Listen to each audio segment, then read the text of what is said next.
मदन और कविता की कहानी। एक सबक।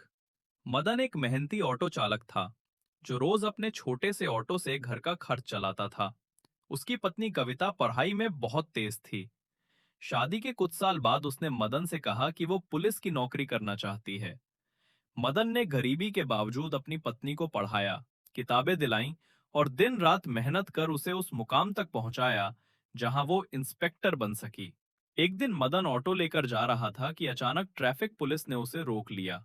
उन्होंने कहा, तुमने ट्रैफिक नियम तोड़ा है, जुर्माना भरो या थाने चलो।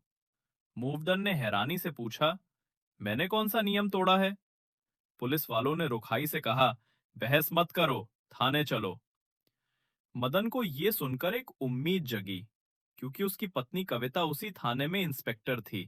थाने पहुंचकर सिपाही ने मदन को एक कुर्सी पर बिठाया।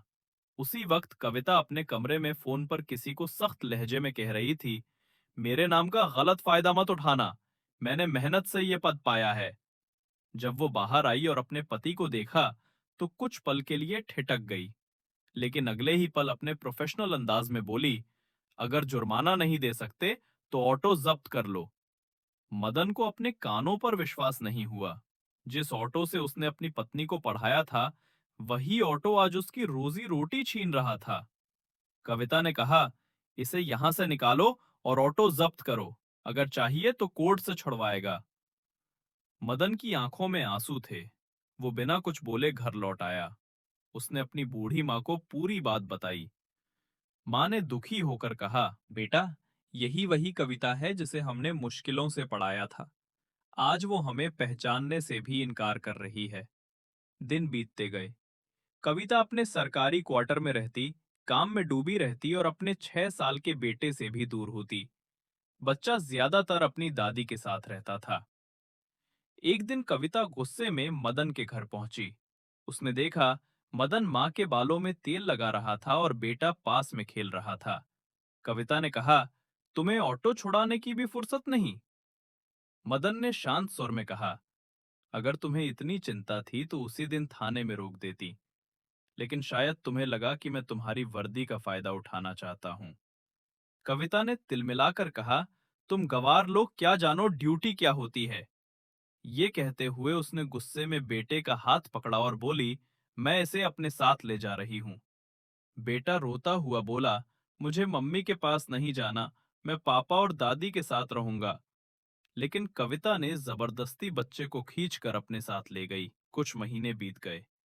कविता का रिश्ता अपने सीनियर ऑफिसर से बढ़ने लगा, इतना कि वो उसके घर आने जाने लगा।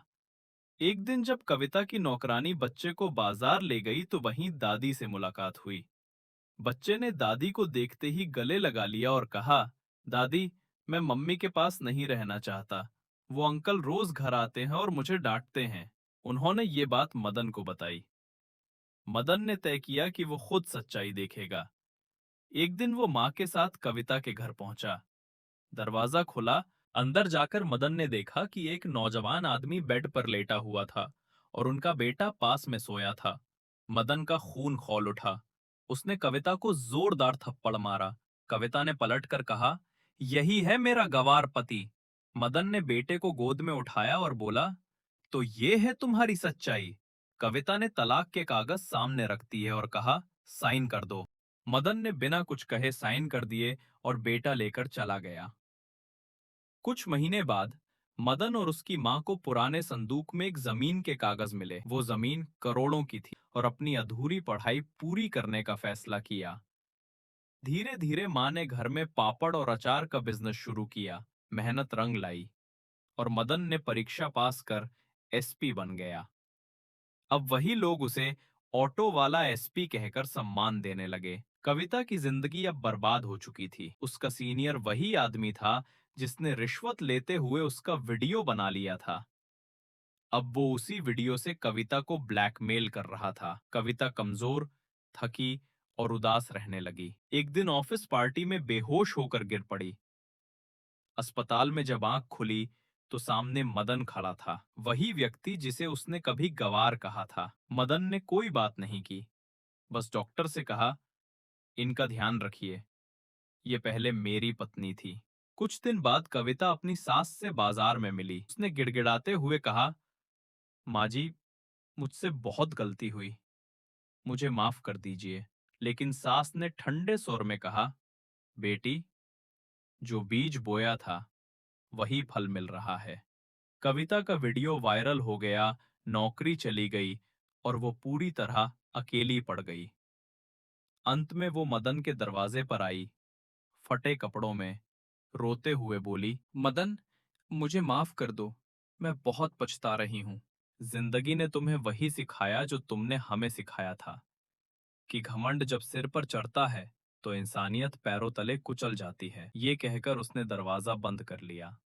कविता वहीं जमीन पर गिर पड़ी और शायद पहली बार उसने खुद को सच में हारता हुआ इंसान महसूस किया।